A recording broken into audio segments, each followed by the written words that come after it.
Hello all welcome to Bandla's kitchen. మేము every year సంక్రాంతికి అయినవోళ్ళు మల్లన్న బోనాలైతే చేసుకుంటాము. ఎవ్రీ ఇయర్ సంక్రాంతి నుంచి ఉగాది వరకైతే ఈ బోనాలైతే చేస్తాము. స్పెషల్‌గా సండే అండ్ వెడ్నెస్‌డే మాత్రమే ఈ బోనాలనేది జరుపుకుంటారు.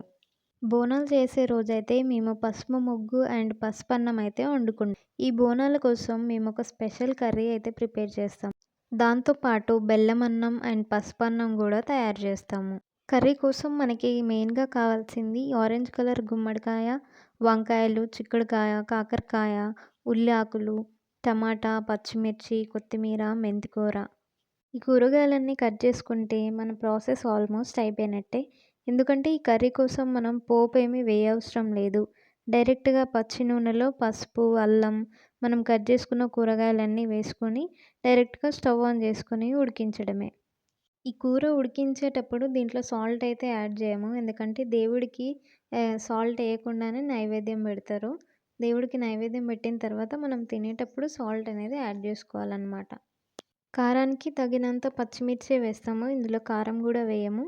అండ్ కూర ఉడికిన తర్వాత ఇందులో కొత్తిమీర వేసుకొని స్టవ్ ఆఫ్ చేసుకుంటే మన కర్రీ అనేది రెడీ అయిపోతుంది.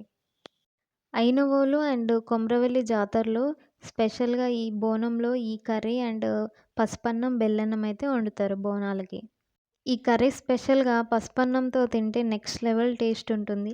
కుదిరితే మీరు కూడా ట్రై చేసి టేస్ట్ ఎలా ఉందో కామెంట్ చేయండి.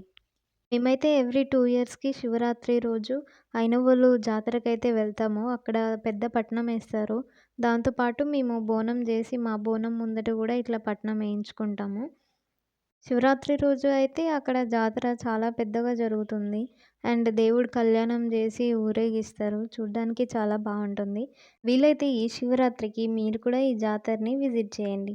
Thank you for watching. Please do like, share and subscribe to Bandla's kitchen.